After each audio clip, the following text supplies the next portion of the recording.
4:05. Our presenters ready to go ahead? I see a nod, a thumbs up. Welcome, everybody. I am David Eckert. I'm the pastor at Messiah Methodist Church in Lafayette Hill. We're on Ridge Pike, sometimes with funny signs. And I'm also a board member of CAARSEA and really pleased for this event. Glad to welcome everybody. CAARSEA has as its mission, I'm going to read from a PowerPoint here. We work together to create and support systemic change. We respond directly to issues of discrimination, racism, and social inequity. And we raise awareness, model and facilitate courageous conversations, and provide resources in community learning and engagement. So it's that last point especially that brings us here today to constructing helpful conversations. And I was really pleased to see when some of our board members were interested in presenting this, particularly at the holidays. Who of us has not been involved in a Thanksgiving or a holiday conversation where we're sitting at the table and somebody says something that we just didn't expect from one of our family members or one of our friends? Even in our religious congregations, we can say things like peace or love or justice and realize that we mean very, very different things when we say these things. And when we have shared values, we don't always come at them from the same way. So these conversations are really important, and it's helpful to have some insight from our presenters today. So I want to introduce Melissa and Rennie, and they're going to introduce themselves. But I think we all can learn about these conversations, and I'm looking forward to the discussion. Melissa and Rennie.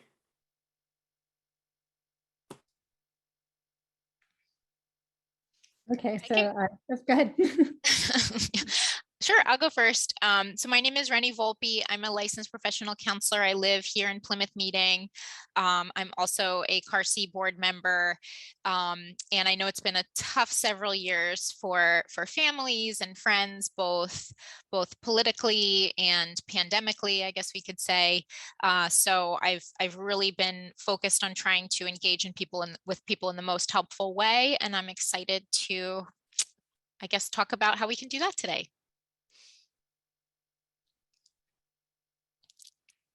I am muted. I am a Zoom parody of myself. Okay. I'm Melissa Livney, and I'm a clinical psychologist, and I live here in Lafayette Hill with my family, my 2 elementary school aged kids and my husband. And I'm also a CAARSEA board member. And while I have been Zooming for the past 1.5 years professionally, I haven't been running webinars in that capacity. So you'll bear with me as we get through this and some of the technology. But Rennie and I are looking forward to imparting some of the knowledge that we have from our clinical and our professional work, and to think about how we may be able to help all of us in our community engaging these conversations as well as we go along. Okay. So what are our goals for today? So when you saw our marketing for the event, you saw that we were calling this Constructing Helpful Conversations. How do we engage with others who hold different values than ours? And I think maybe a lot of people were anticipating a Christmas or a holiday this year, or just any kind of social interaction as we're coming out of this pandemic isolation, where we might, again, have less choice over who we're spending our time with, and might, again, find ourselves having conversations with people that are in our lives that hold really strongly held opposing views to our own. And so we wanted to put together an opportunity for people to really understand, as we say here, the social, psychological, and biological variables that can make these conversations hard. When we know more about what's going on, it's much easier to engage in practice and interacting with other people. So hopefully over the course of the next 1.5 hours or so, you'll have a chance to learn some of the theory behind these practices, have a chance to practice yourself a little bit more, or watch other people practicing using these skills, and to learn some real strategies to help take care of yourself physically and psychologically while you're having these stressful conversations, because they're stressful because they're important to us. And so it's important to be able to hold ourselves firmly while we have those conversations. So we'll go through a little bit of the agenda for our session today. So we're going to start with, it's always helpful to have more information, right? To have a little roadmap of where we're going. So this is our roadmap for our time together. We're going to begin with introductions, which we're doing right now.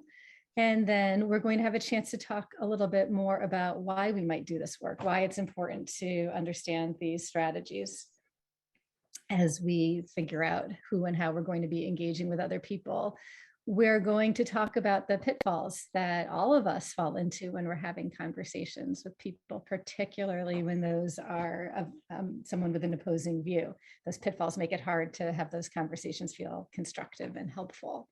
We're going to have some time to practice and learn the strategies, as well as work on some self-care. And we're going to hopefully leave a good amount of time at the end to debrief, to share experiences, and to answer any questions that we might have.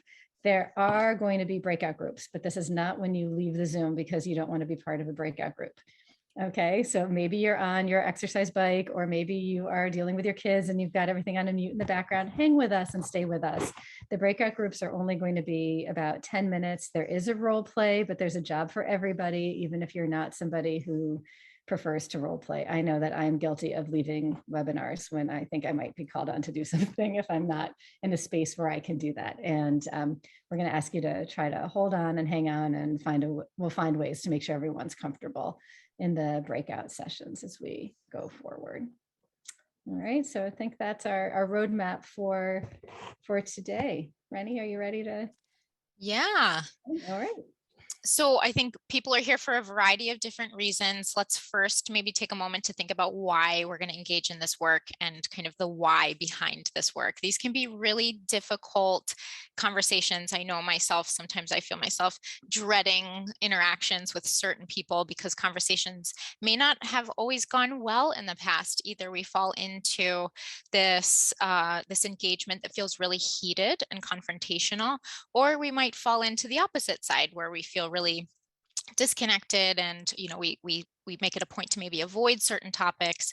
So this is important work in our world. We're going to look at global and personal reasons why we want to have these conversations, and then I'll have a chance for everybody to add in the chat box what their kind of motivator is, what brings you to this conversation. So globally, we really want to raise awareness about systemic issues such as racism. We want to fight prejudice. And for personal reasons, we may want to maintain a relationship with this person, make these conversations a little bit more bearable or tolerable for us. And ultimately, I think everybody kind of wants to hopefully change the other person's mind. And so it's important to identify maybe what we can have as our personal motivator. And I think we go into these conversations a lot of the time with being able to say, okay, I want to defend my position and I want to change this person's mind. And what we are going to look at as a successful conversation with what the White Ally Toolkit defines it as: a conversation is successful if two things are accomplished. You express yourself authentically and the other person wants to engage with you again. So that's kind of going to be our framework for what we view as a successful conversation here. So I want to hear maybe from the people who've attended, what's your motivator? Why are you here? What brings you to this conversation? Why do you want to have these difficult conversations with people? What's in it? And how do you think that could be helpful? What's your goal?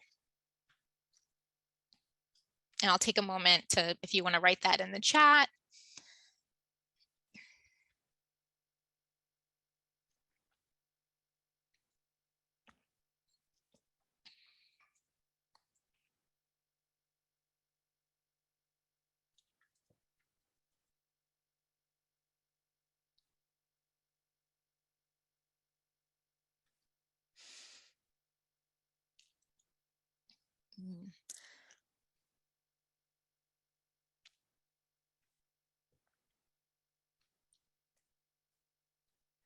Okay, so Chris shared that his parents watch Fox News all day, so they might be kind of exposed to really specific information that maybe differs from his own.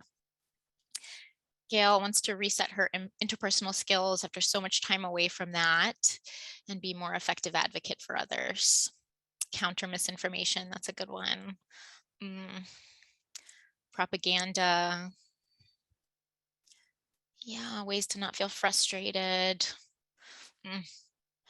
So I'm seeing a lot of, we really find ourselves in situations that feel really hurtful, really difficult. Um, and particularly when we have times where we do kind of have to see these people, when these people are in our family or friendship circles. And as we move through the holidays, we're going to be face to face with this person. We want them to be a little bit more manageable, and we want to be able to respond when somebody is sharing really what we've perceived to be really untrue information. And that can certainly bring up a lot of heat within us. And let's see, I'd like to learn new ways to engage with my family who are very old school and really negative perspectives. Yeah, they don't understand what they're saying is offensive and otherwise inappropriate. I think these are all great goals. You guys, we're going to talk more about how we can reach these goals, and how we can have conversations that don't fall into those either categories of being really difficult, or we would just want to avoid them. We're going to figure out ways how we can engage with people who think differently than us, and in a way that we can hopefully move the needle a little bit. Great. I'm going to move on to the next slide here. So these are common pitfalls in conversation. If you take a look at these 4 things, we tell others what to think. We may make them feel bad about what they believe. We maybe rely on things like reason and evidence, and we might be too emotional in conversation, maybe express too much. So many of us have done all of these. I know I have. And upon first looking at them, I know they don't seem maybe terribly outrageous, and you might be wondering why they are common pitfalls, but we're going to talk about why these things can be counterproductive, and then introduce some more helpful ways of communicating so that we can be more successful at being heard and hopefully generating some change in the listener. And the main reason why these things are unhelpful is because they put the listener into protective mode. Okay, so we're going to talk a little bit more about protective mode and why it is unhelpful when we're in conversations with people. So real quickly, if you want to maybe write the number in the chat or think privately to yourself, take a look at 1, 2, 3, and 4. Notice maybe which one you might be prone to falling into the most.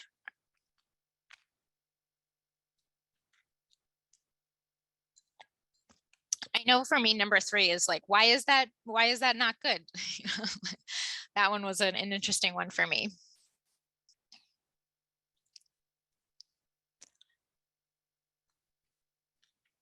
Great. I'm seeing a lot of 1 and 4s and 3s. I think those are big ones. Thank you all for taking a moment to reflect on that. All right, so let's look at why having someone being put in this protective mode is going to be unhelpful for a conversation. We're going to do a little bit of a psychoeducation. I hope this won't be too boring for anybody. I find it really interesting, but I'm going to move through it really quickly, so it's not too much of a science lesson. So evolution-wise, our brain has its natural defense system. Think about it as like an immune system, but for the brain. We're biologically wired to view other people as bad. It helped protect us in unfamiliar times. It helped us be aware of other people that we might need to protect ourselves from. Might attack us or things like that. And so that's kind of what our ancestors did. So that's what we are kind of biologically wired for. And today, when we're born, from the moment we're born, we start organizing information in our brain. We establish worldviews and schemas, and this gives us a way to understand the world and all of these views that we're going to be exposed to as we grow up. And so when we have new information, when we're given new information, it's not helpful for us to go into each of those, getting each new piece of information, which is probably hundreds of times a day. It's not helpful to go into it with an open mind, right? For our brain, we need to have a system that already organizes new information. And because of that, we might be really apprehensive of views outside of our own. But we also might go off of what we already believe to be true and take new information and organize it to fit in there. So in other words, it's really hard, I think, to get new information all of the time and keeping an open mind. This is just how we're biologically wired. And then lastly, when we're put down or criticized or told what to think, we have a natural inclination to want to defend and protect ourselves, especially if we are in a social group. So I like to define being defensive as also being protective, and that emotionally can be what's happening for us. So that's just something to keep in mind. Let's go to our next slide here. Okay, so we're going to talk briefly about our nervous system states. To further kind of give language to our nervous system, how our nervous system looks in conversations and ways that can be most helpful. So we talked a bit about dysregulated, fighting words, seeking to embarrass the other person. We really have to protect ourselves. There's high emotional intensity in these conversations. There might be yelling, but all in all, it seems really unsafe. And we're just in a point where we need to protect ourselves, right? So that can be a way that people find themselves engaging with other people. The other side is this disengaged, disconnected, like kind of being very surfacey with people, avoiding this topic. You know, we maybe all have family members that say from the get-go, we're not talking about politics, we're not talking about politics, right? And that's also another form of protection, right? So taking a look at the dysregulated nervous system and the disengaged nervous system, right? Those are both ways in which we protect ourselves, okay? Unfortunately, they don't lead to the change that a lot of us are looking for and the connecting point that a lot of us are looking for. So this zone right in the middle, this regulated state with high emotional presence, we're able to hear and digest new information. We have an openness to hearing what the other person is saying and digesting these new perspectives that are different from our own. We're also able to provide the other person with a lot of empathy. So this zone in the middle is the most helpful zone for both parties and all parties in conversation. And we're going to talk more about how we can keep the other person, the listener, in that zone, and also how we can keep ourselves in that zone today. Let's see. Okay, this is the last kind of sciencey slide, I believe. Yeah. So impact of going into the protective mode. So real quick, let's look at the brain, right? So our thinking brain is right here at the front. This is our prefrontal cortex. This is involved with logic, reason, long-term planning, all that stuff that you really need to be able to express yourself really effectively, right? The back here, the feeling brain, is our amygdala. Now, when we get elevated to a certain point, when we're stressed enough, maybe like a 7 out of 10, the thinking brain shuts off and our brain just goes into protective mode, into this feeling brain, where we are less likely to use reason. We can't learn because learning is unsafe and empathy is really unlikely. So this is kind of the big takeaway for this chunk here is we are unlikely to accept new information or change our mind when we are in that feeling brain, when we are in the protective mode, either us and the listener. So really quickly, I want you guys to think privately or jot down a time, really just reflect on a time when you might have gone into this fight, flight, or freeze response in a conversation. So it might be you can maybe notice yourself getting really heated, your heart starts racing, you kind of just want to seek to defend yourself really, really abruptly. Think about the last time that happened to you in conversation, what that was like for your body, how you responded differently, what you were thinking at the time. Really reflect, maybe this was a time over Thanksgiving recently, or a time maybe pre-pandemic or post-pandemic. See if you can just reflect on a time where this happened to your brain and your body. And we're going to talk a little bit more about strategies we can use for that time too. You don't need to write anything in the chat unless you're unless you want to. All right, let's go. So let's talk about approaching conversation. Let's talk about as we are planning to engage with somebody. These are 4 big skills that we want to keep in mind to keep them out of the protective mode. The first one is non-judgment. It helps us not to react, and it shows the listener that we're really trying to understand them. They are more likely to take risks in conversation if we know that we're not going to respond to them immediately with shame. The other thing is to be curious. So we want to be curious about their lived experience and how that might be different from yours, particularly if the person that you're trying to engage with is maybe grew up at a different time or lived in a different area of the country. They might be exposed to a variety of different things than you have. And so moving into it with, okay, what can I better understand about this person? What experiences that they have that kind of influenced how they think? Why is this issue this important to them, and what is it that they feel that they're protecting. So really coming into it with curiosity can be really helpful. The third one is being vulnerable. So being ready to recognize maybe ways in which in the past you have not engaged in conversation as helpful as you wanted to. I mean, you can both admit that, we get really heated about these conversations because we're really passionate about them. And I think that when we go into conversations, sometimes a common thing that people will do is kind of point out why the other person is wrong, or point out ways in which their behavior has been wrong. And I think that kind of leads us into this blame game. And it's just really unhelpful. So if we can shift to a way of saying, like, hey, I didn't know this then. I learned this and I made this mistake in the past. Sometimes it's helpful for the other person to be able to look at their own ways in which they have maybe acted imperfectly.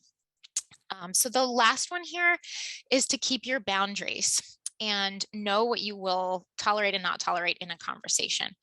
I think that these conversations can switch very quickly to being unhelpful when things get too personal or they stray from kind of what you're trying to focus on. You're allowed to walk away from a conversation when you are being belittled or attacked, or it's just no longer something that you feel you can manage. So it's a good thing to kind of know ahead of time, how can you protect myself? How can you protect yourself as you engage in this conversation? Let's see. We'll go to our next slide, which is kind of the meat here. Helpful skills for actually engaging in conversation. So we want to make sure that we're asking as open-ended questions as possible, not accusatory questions. So the strategies here really are, changing our views feels really risky. So we have to feel safe if we're going to be able to do it. So keep questions open-ended and non-accusatory. So you could say, I've seen blank in the news recently. I'm curious about your perspective about this. How have you been feeling about this? Really something that's really open and not leading. The second thing you want to try to do is reflect often. So summarize what the other person is saying out loud to ensure that you are understanding them. What I hear you saying is blank, and you're very concerned about blank. Am I understanding you correctly? Did I get that right? So the third one, it can be really tempting to focus on the things in which you disagree. And I think that that's a really normal thing to do, but it kind of minimizes some connecting points. And as David said earlier, kind of recognizing what our shared values are. So see if you can find common ways or common values, even if the facts around it is not something that you agree with.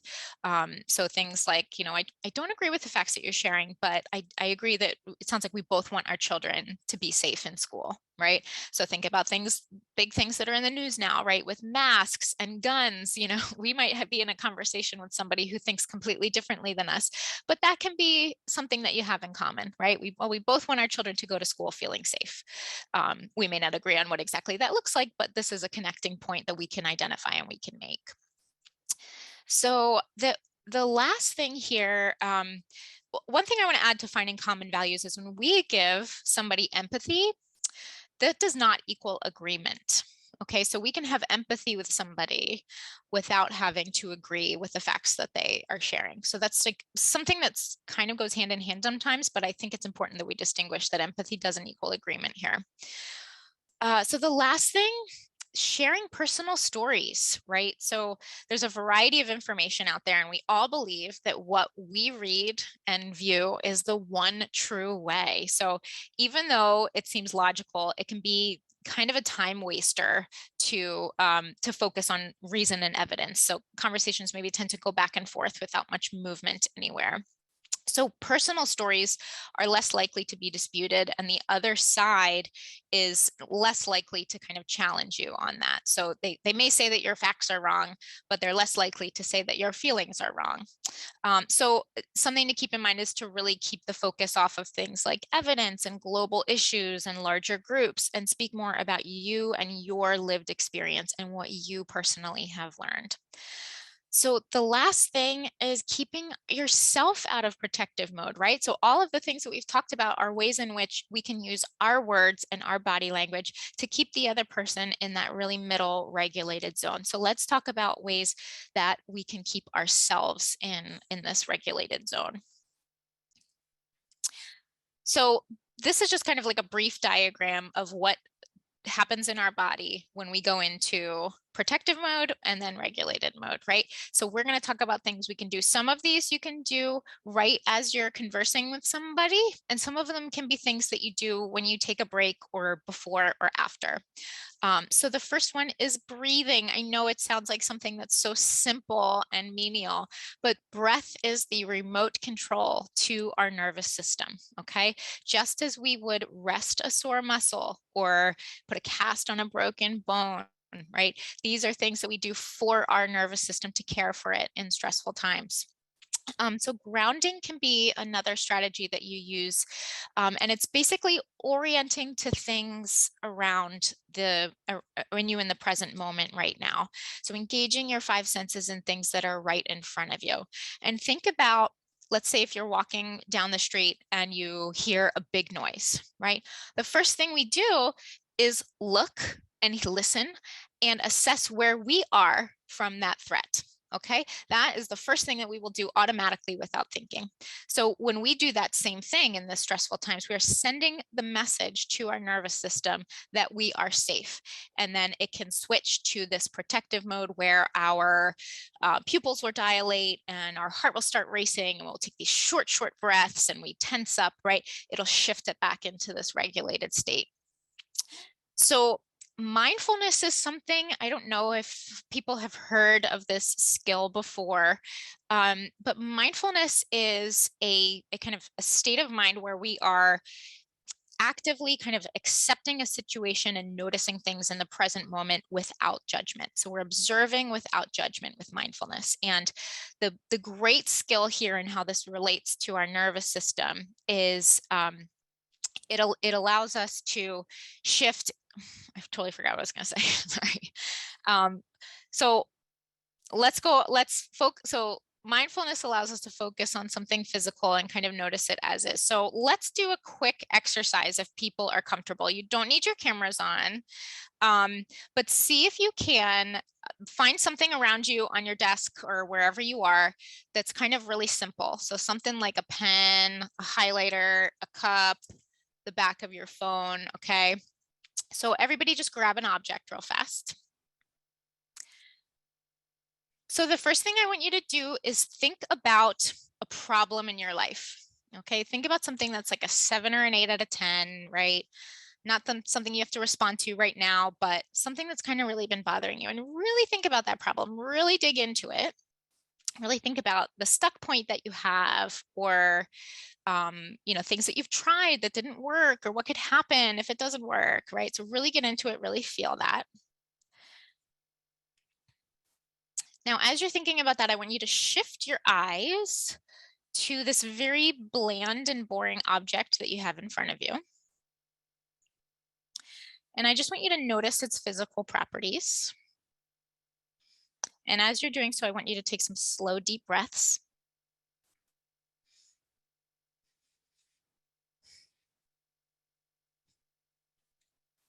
So you might notice the shape of this object, where the light hits it. Try to just notice what you see. Don't make any judgments about how clean the object is or how whatever the object is. Just notice its physical properties. And as you're noticing this, you might find that some thoughts come in, some thoughts about what you have to do later tonight, thoughts about, wow, this feels like such a weird exercise that we're doing. Just notice that those thoughts are there and bring your focus back to what you see. If you want to reach out and hold that object,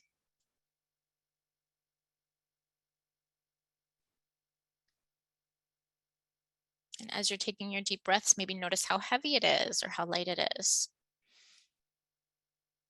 Certain parts feel different than others.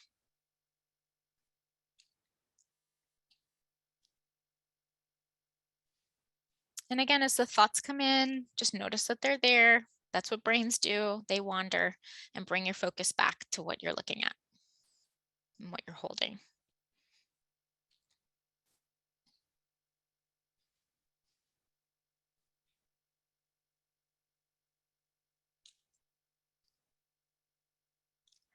Okay, so everybody can shift their attention slowly back. So I hope what this kind of showed you is we can be thinking about a big problem and feel really wrapped up in a big problem.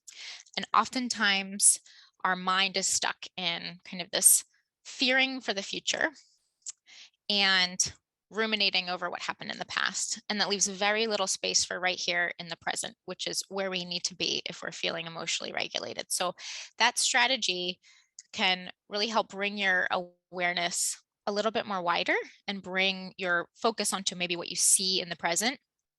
And hopefully, I mean, I was looking at a pen, which gets pretty boring after 15, 20 seconds, right? So our mind is going to wander, right? And that's the muscle that you're flexing is, okay, my mind started thinking about this problem or something else, but we have a say in where we can kind of bring it back. So this may not be an exercise that you do maybe right in the middle of a conversation, but it can be something that you use and really practice to have yourself be a little bit more effective at bringing yourself back into a nervous system that has an appropriate level of your threat assessment in that time.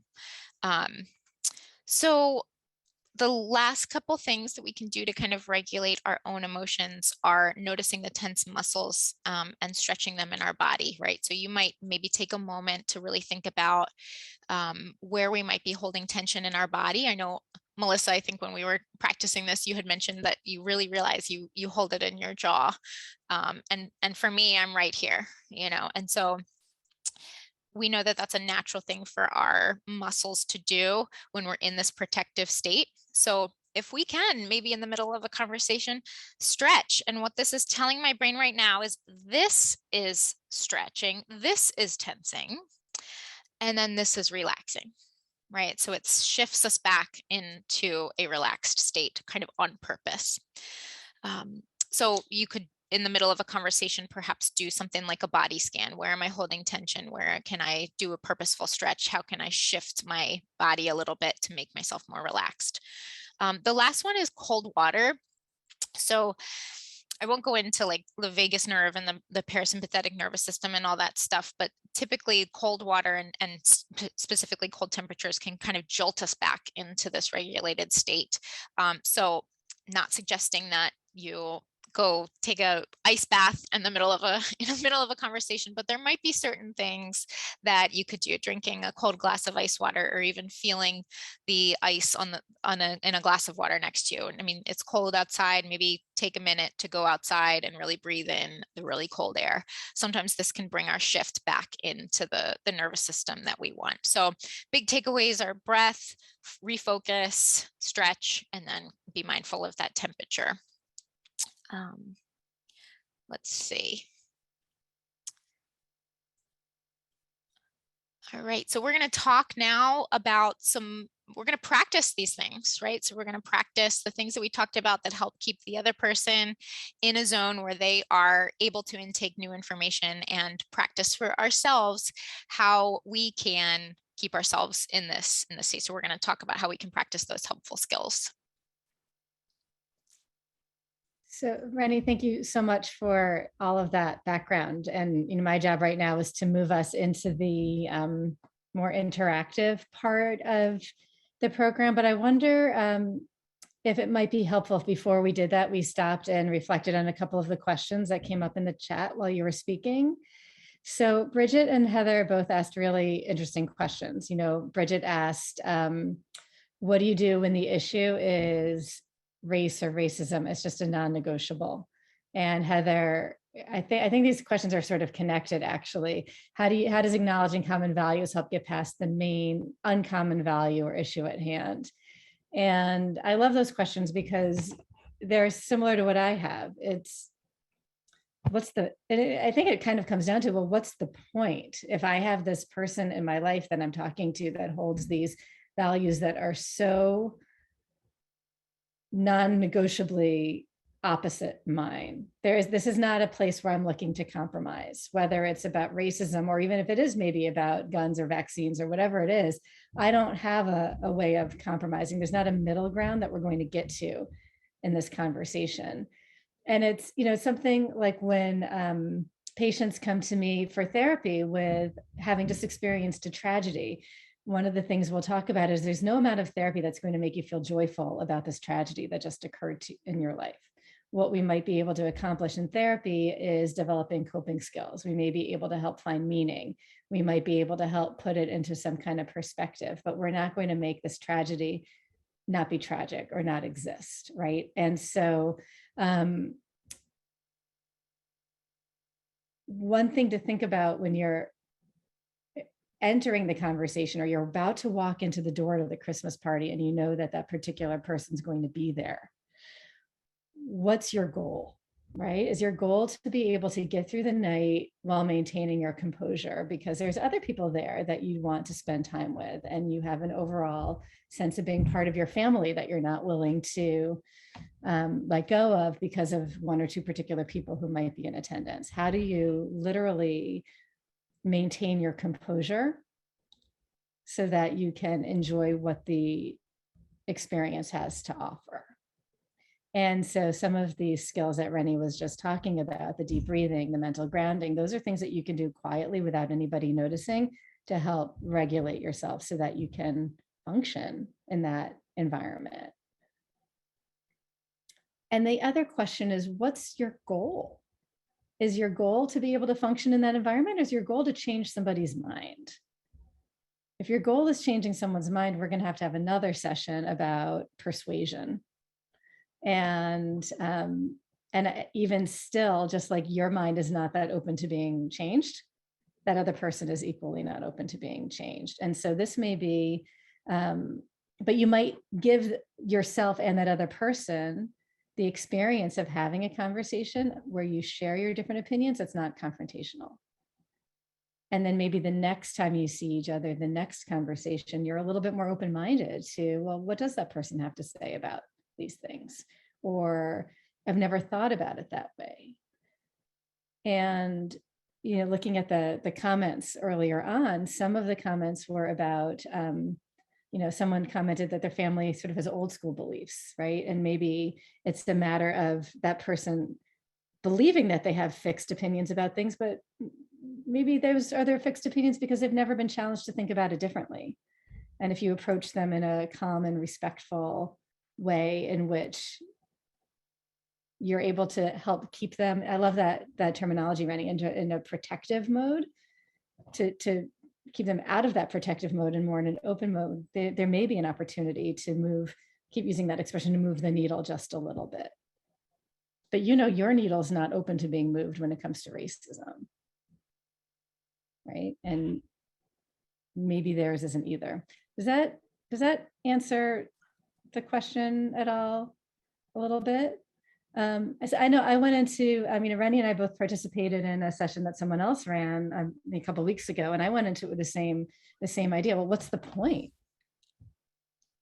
And if the point is, like Gail just said in the chat, if you can disarm that person emotionally, you might be able to actually engage in a dialogue. You might get some better perspective on where they're coming and why they hold their beliefs, and it might make you able to tolerate that a little bit more. Everyone's here in this session right now because they acknowledge that there are people in their lives that they're not avoiding. And so for whatever reason, it's going to be useful to, you're not writing that person off, you're not cutting them out. I'll also add that particularly with those, the issues of race and racism and being non-negotiable, I think that a lot of people, when you are curious about how they've had their lived experience, there's a lot of lack of exposure to these problems. The things that they have seen are, those Fox News stories, right, about looters, and that's it, right? And so if we are then engaging in the strategy of sharing, hey, I'm involved in this group, and this is what I've learned, and this is who I've talked to, and I think that us being able to share that personal information will probably be better received from if they are in the emotional state to be able to hear that and want to learn about our experiences with a group like this, or with Black Lives Matter protests and things like that. So right, I hear you that how do we find common ground? And I've had, I have people in my life who are both, they're coming from a place where we receive news and evidence from different sources, but we also have different end goals for what we want the world to look like. And I think it raises a lot of questions for, okay, what's the middle of our conversations looking like? And for me, I feel there's a lot of value in planting the seed of my personal experience.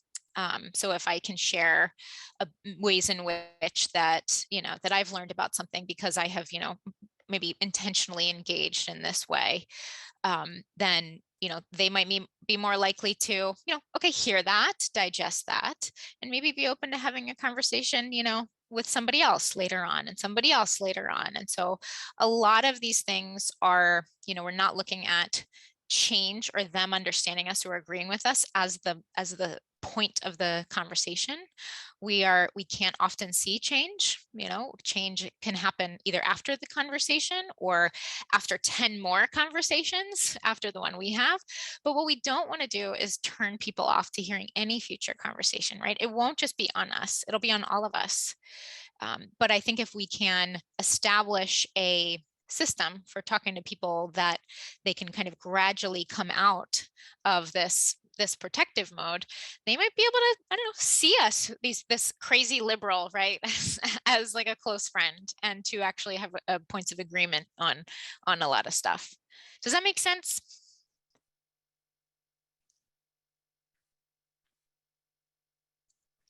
Okay, so we're going to move. Thank you, everybody, for the questions. We're going to have time to talk more also at the end.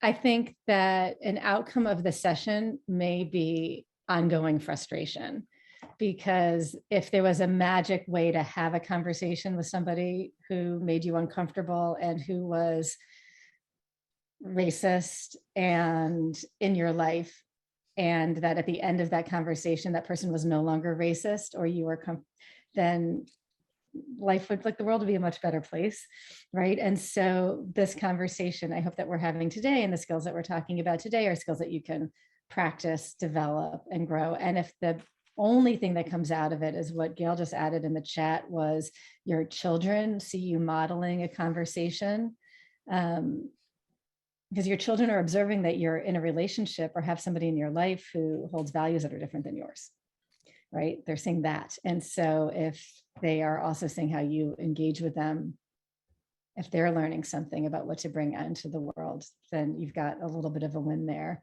as well. So you've had a chance to look at this slide here, where we're going to practice. We're going to go into the breakout rooms. There's going to be a role play. I think that I can set up the breakout rooms in such that there are 3 people in each room, so that one person will be embodying the person that you have in mind when you, one of the people that you had in mind when you came today, and the other person is going to be someone who is practicing the skills that Rennie shared with us. And there's a handout in the chat. There's a handout in the chat about that you can reference during that. So you might want to click on that and open it, so you make sure you have it with you when you sort of zoom away into your breakout rooms.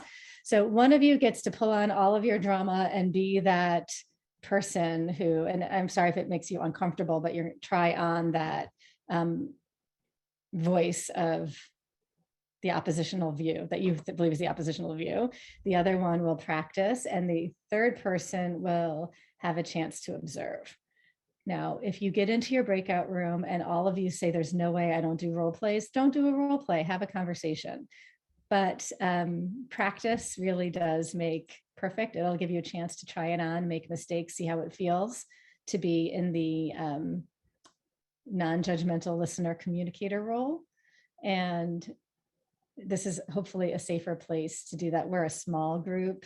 So I'm going to set up 3 breakout rooms and give people about 10 minutes. So introduce yourself, say hello to the person you find there, and pick your roles and practice. And when we come back together, we'll have time to talk about what you learned in the breakout room, what you explored in your conversation if you didn't end up role playing, and to ask a lot of the questions. And we can all, we're a small group now, we can all share feedback with each other about what our experiences have been, not just Brenny and I, but everybody can chime in. Is that all right? I'm sorry.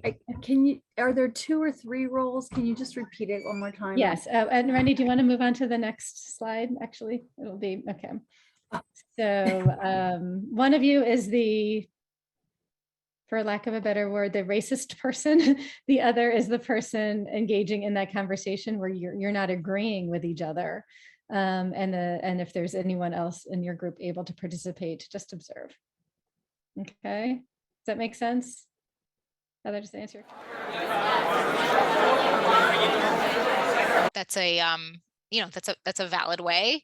That's one way that we can, decide to kind of move, like change. But that's not the only way. And I think that we, primarily as part of this group on this call right now, who are white people, it's our responsibility to kind of do a lot of this work because we are benefiting from a lot of privilege. And so therefore, we have a greater obligation to do this tough stuff. So those are just some last considerations that didn't fit with our previous stuff, but I figured we would throw in there. So now I know I keep going through on and off with the recording. So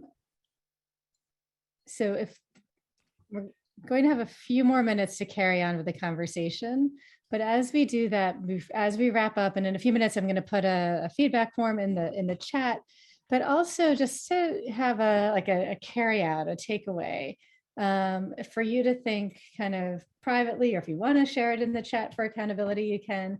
Are there 2 or 3 goals that you might be able to carry with you as next steps as you think about moving on in conversations this holiday season or at work or anywhere that this might come up for you? And I also sort of scrolling through the thread, and there were some people have had to leave the session, but Stephanie and I have had a little bit of a back channel chat where we were talking about a comment she made at the beginning about learning ways to engage with family members who have this sort of old school mentality. And I'm curious, Stephanie, if you want to chime in and share or not, it's up to you. But this idea of, where's their potential for change, and where do people have firm fixed beliefs that are not changeable? And that goes back to that question I was asking earlier. What's your goal? Is your goal to be able to tolerate being in the same room with another person? Or is it to actually have a conversation in which you're trying to move the needle or start to move in the direction of change, or at least expanding horizons? Maybe that's something we could explore together a little bit. It sounds like that's a really difficult spot to feel like you're the only one who is kind of experiencing this. And I think Lori framed it as a great suggestion, as a possible kind of approaching statement is like, hey, mom, and I'm curious, when I hear you use that word, and I recognize that it's never around, A, B, and C. And, I'm just wondering why that is. I don't know. It's very open-ended. It's something that you're curious about. It might give you some more information on their understanding of that word. And at the very least, hopefully, it will allow them to recognize that, well, A, you're hearing that, And B, maybe they will start to think, I wonder why that is. I wonder why. I wonder what I get from saying this in behind closed doors. And I wonder what feels wrong about saying it in front of my friends. I think for them to essentially build their own curiosity off of that could be important work that you start for them.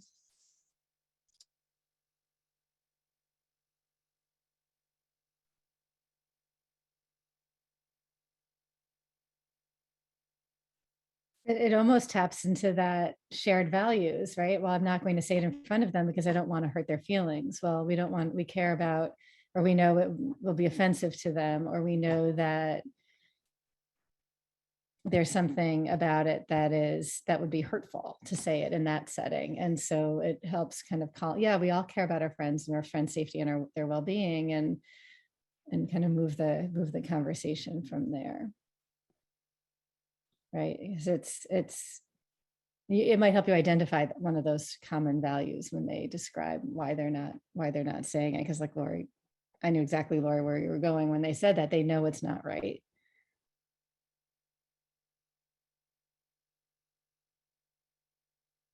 And yet somehow it's okay to do it in private, which it isn't.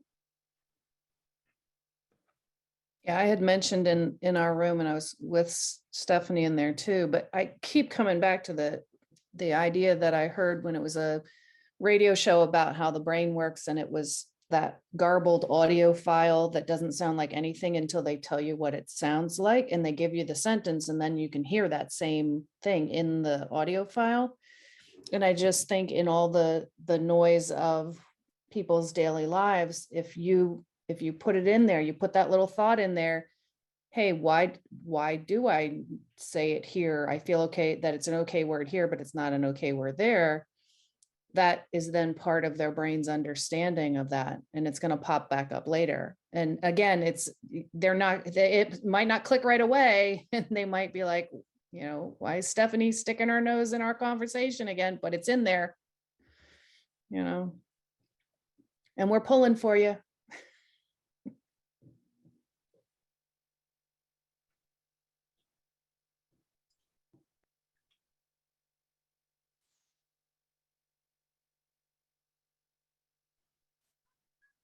I think one thing that I'm going to be intentional about this holiday season is typically when a conversation got tough, particularly it was around, this religious piece that I don't identify with. My response sometimes in a group would be like, I don't share that belief system, or I don't believe that. And that kind of ends it to me.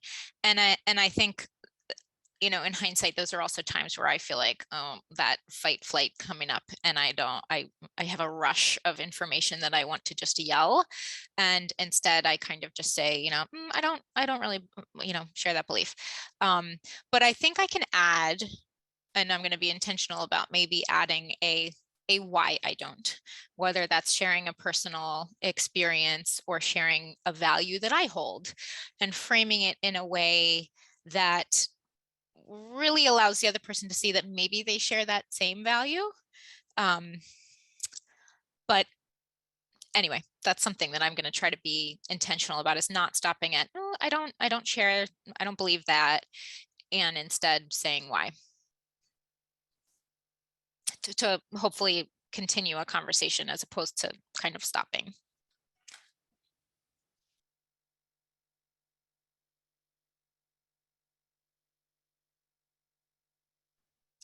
Any last words, thoughts, questions? Being mindful of the time. Our group is small and mighty. In the chat is the feedback form. It does include a lot of open-ended responses that you are welcome to fill in whatever thoughts you have. I know Rennie and I are very open to whatever feedback, constructive criticism, ideas for future programs, whatever might come to mind for you to include there as well. And we appreciate you all coming. We look forward to seeing you on the Facebooks and in the upcoming social event at Gerks.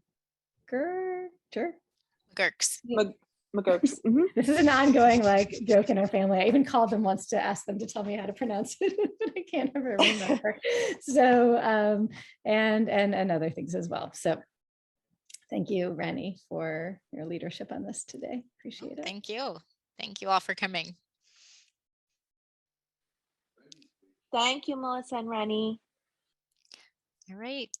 Thanks so much, everyone. Have a great night.